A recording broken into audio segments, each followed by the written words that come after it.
अस्सलाम वालेकुम जी, मेरा नाम है आदिल। आप देख रहे हैं वी थिंक डिफरेंट और ये हैं इनाम साहब। He is pro when it comes to iPhone और को होस्ट भी हैं इस चैनल पे। तो welcome to the show sir. Thank you sir. और इस वीडियो में हम बात करने वाले हैं प्रोमिनेंटली आईफोन 14 प्रो के बारे में। इन्होंने रिसेंटली अबाउट 1.5 मंथ अगो जो है इन्होंने अपग्रेड किया था आईफोन 13 से आईफोन 14 प्रो पे। तो सर क्या तकलीफ थी आपको आईफोन 13 प्रो से? सर देखें 13 प्रो बहुत बेहतरीन चल रहा था, लेकिन उसकी वो आपको पता है आईफोन एक्स से नॉच इंट्रोड्यूस हुई थी। एंड्रॉयड वाली साइड पे काफ़ी सारी इंप्रूवमेंट्स हुई, लेकिन एप्पल ने ये पहली दफ़ा जो है कुछ इसमें चेंजिंग लाए थे। तो हर बंदा कॉन्शियस हुआ था इंक्लूडिंग मी। आईफोन 12 और 13 में को मेजर डिफरेंसेस नहीं थे। 13 में सिर्फ उन्होंने नॉच को ये थी, अगर नॉच तो उसको यूँ कर दी, बस छोटी कर दी, श्रिंक किया था, श्रिंक कर दी है। लेकिन बस वो आपको पता होगा पंच होल कैमराज भी आए हैं मार्केट में एंड्रॉयड के, फिर पॉपअप कैमराज भी आए हैं। लेकिन एप्पल ने जब कोई चीज़ करनी है तो आपको पता है उसमें थोड़ा अपने स्टाइल में करनी है, स्टीव जॉब्स स्टाइल। हाँ, तो मेन जो है इसका आईफोन 14 प्रो को जो एक स्पॉटलाइट मिली है वो इसका डायनेमिक आइलैंड है, क्योंकि और तो इन्होंने कोई डिज़ाइन में इतना फ़र्क नहीं किया। तो जो है मेन यही चीज़ थी। तो लेट्स ब्रेक थोड़ा स्टेप बाय स्टेप चलते हैं। तो फर्स्ट ऑफ ऑल आपने ना की डिफरेंसेस बताने हैं between iPhone 13 pro and iPhone 14 pro in terms of design. IPhone 14 pro और आईफोन 13 प्रो के डिज़ाइन में सबसे बड़ा जो इम्प्रूवमेंट है वो इसका ही डिस्प्ले का जो डायनामिक आइलैंड है उसकी मैं बात कर रहा था। लेकिन वो तो फ्रंट पे हो जाता है, बैक साइड पे आपको वही टिपिकल जो 13 प्रो 12 प्रो वही, बस उसमें हर साल एप्पल थोड़े से लेंस बड़े कर देता है, थोड़ा सा फ़ोन का साइज़ बड़ा कर देता है, और बाकी इसमें उस तरह कोई डिफरेंस नहीं है सच इन टर्म्स ऑफ डिज़ाइन। मतलब अगर दोनों फ़ोन पड़े हैं यहाँ पे, एक आम ले मैन के लिए मैं बात कर रहा हूँ, अगर दोनों फ़ोन्स यहाँ पे पड़े हैं तो डिफरेंस नहीं कर पाएगा अगर उल्टा पड़ा है फ़ोन। ओके, अब बात करते हैं डिस्प्ले की। डिस्प्ले इसका वही 120 हर्ट्ज प्रोमोशन जो 13 प्रो का था, सिर्फ इसमें थोड़ा बहुत कलर्स बेहतर हुए हैं, जो कि हर साल आपको पता है एप्पल थोड़ा बहुत तो इम्प्रूव करता ही है। ठीक है। और इसके अलावा डायनामिक आइलैंड वो अब एज ए यूज़र अगर मैं बात करूं तो आपको शुरू में तो आप नोटिस करेंगे, थोड़ा बहुत आपको फील भी होगा, लेकिन कुछ दिन बाद आपको वही, अगर कोई एप्पल यूज़र है उसे इतना फ़र्क नहीं पड़ता है उससे डायनामिक। अगर आप एंड्रॉयड से आईफोन पे शिफ्ट कर रहे हैं तो दैन एक बंदा नोटिस करेगा उस चीज़ को डेली बेसिस पे, बट अगर आप आईफोन यूज़र ही हैं तो इन दैट केस 1-2 दिन का शशके ही है, उसके बाद आप उसके बाद नहीं। ठीक है, मतलब डायनामिक थोड़ा सा मतलब ये एक समझ लेंगे, लोगों को लगता है कि यार डायनामिक। अच्छा, इस पे आपको क्या क्या मिलता है? डायनामिक आइलैंड में नोटिफिकेशन आ जाता है, कॉल वगैरह पता नहीं आता। अच्छा, नोटिफिकेशन नहीं आएंगे, इसमें आपको कॉल आएगी। ठीक है, कॉल आप यहाँ से वो डायनामिक आइलैंड में पॉपअप होके आएगी। स्पॉटिफाई पे आप अगर म्यूजिक प्ले करते हैं तो वो आपके सीधे डायनामिक आइलैंड में यहाँ पर वो वेव फॉर्म आपको दिखाएगा। ठीक है, वो चीज़ चल रही है। बाकी कुछ और ऐप्स हैं, लेकिन अभी तो काफ़ी सारी ऐप्स हैं जो सपोर्ट ही नहीं करती डायनामिक आइलैंड को, क्योंकि अभी ये नई चीज़ एक आई है, शेष का ही है। ओके, अब बात कर लेते हैं key factor when it comes to young viewers out there which is gaming and performance. ठीक है, first of all break down करें आप परफॉर्मेंस को, 13 वर्सेस प्रो की परफॉर्मेंस में कितना डिफरेंस है? यार मैं उस तरह इतना टेक्निकल नहीं जाऊँगा, बेंचमार्क्स का मैं आइडिया दे देता हूँ ऑडियंस को कि आईफोन 13 के अंदर आपको अराउंड 2300 जो है सिंगल कोर बेंचमार्क्स Geekbench 5 के ऊपर मिलते थे, और अबाउट 5500 के अराउंड अबाउट मल्टी कोर में, और जो बम्प है वो ऑलमोस्ट 300 पॉइंट्स का है सिंगल कोर के अंदर, और ऑलमोस्ट जो है वो 1000 पॉइंट्स का है मल्टी कोर के अंदर। तो आपको 6500 के लगभग जो है वो मल्टी कोर में, और 2550 के लगभग जो है ना वो सिंगल कोर में स्कोर्स मिलते हैं, which is quite an impressive bump अगर हम नॉर्मल यूज़र्स के हिसाब से बात करें। बट अब बात करते हैं कि रियल हैंड जो एक्सपीरियंस है उसमें उसका कितना डिफरेंस नज़र आता है, तो वो आप बताएं। रियल लाइफ में मैंने 13 प्रो भी यूज़ किया, 14 प्रो भी यूज़ किया, लेकिन मुझे ना उसने तंग किया ना इसने तंग किया, क्योंकि मतलब कोई होता है ना जिटर या कोई ऐसी वैसी चीज़, वैसे कुछ भी फील नहीं होता। अच्छा, तो दैट्स गुड। अब बात कर लेते हैं हम कि differences when it comes to performance. तो इसको ब्रेक डाउन करेंगे फर्दर। आपने पहले बताना है कि नॉर्मल जो रियल लाइफ यूजेज है एक बंदे की, उसमें आईफोन 13 अगर वो ऑलरेडी यूज़ कर रहा है तो 14 पे जाना चाह रहा है, तो मेन जो परफॉर्मेंस डिफरेंस उसको फील होगा नहीं होगा, वट एवर इट इज़।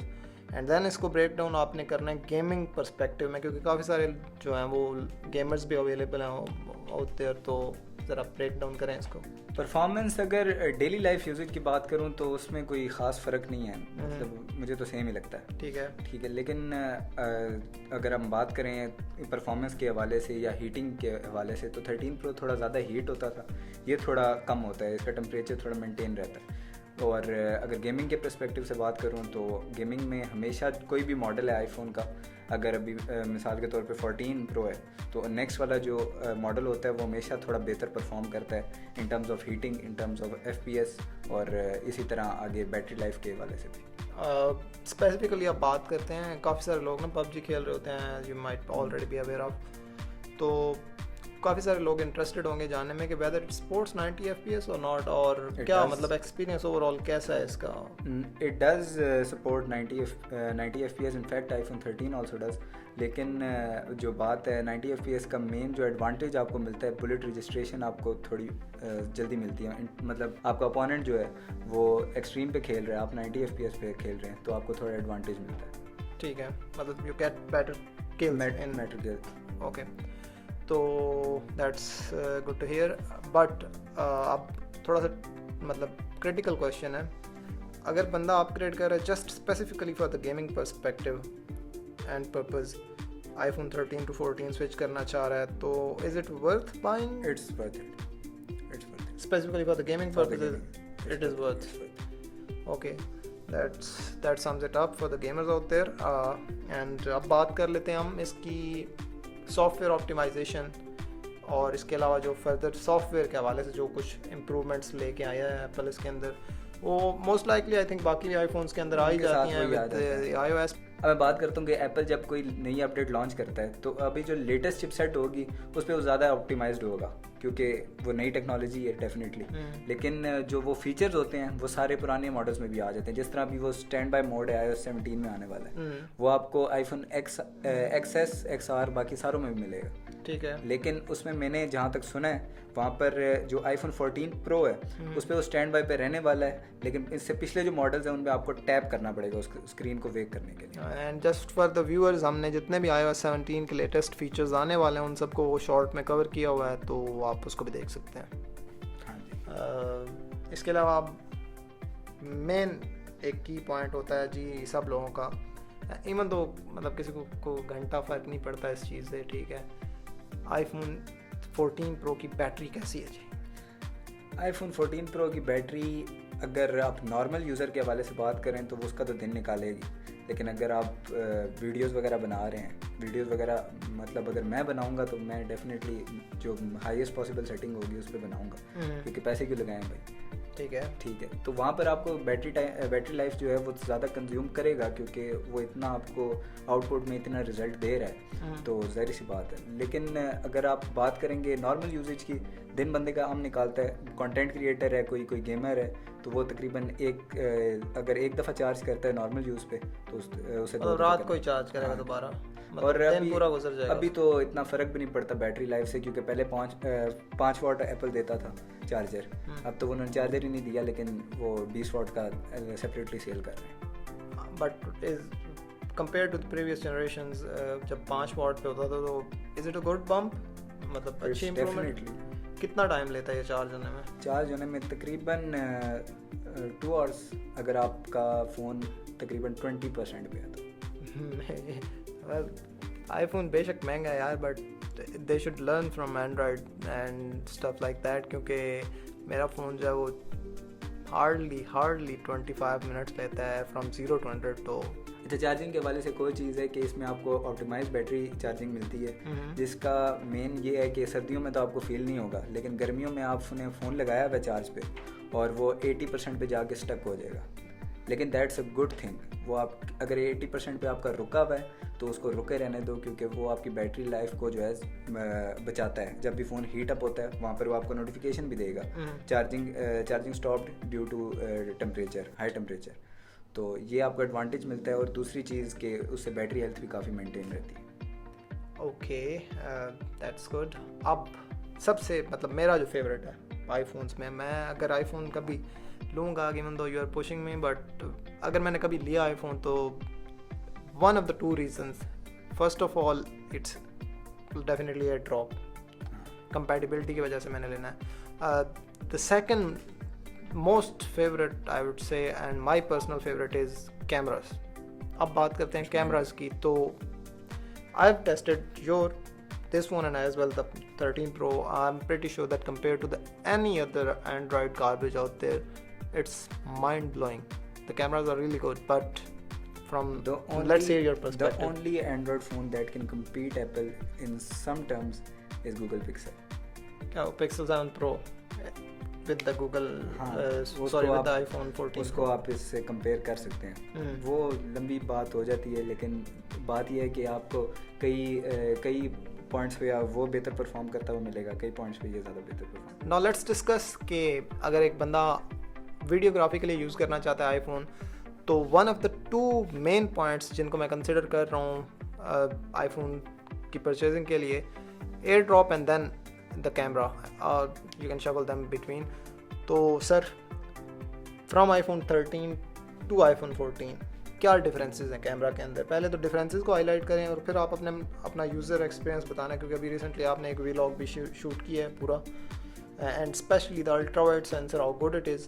तो ज़रा एक चीज़ जो पहले मैं कवर करना चाहूँगा कि अगर आप व्लॉगर हैं तो आपके लिए जो मैक्स है वो ज़्यादा सूटेबल है, क्योंकि इसका अल्ट्रा वाइड कैमरा जो है वो ज़ाहिर सी बात है लेंस बड़े हैं और ये इसके फ़ोन का साइज़ छोटा है।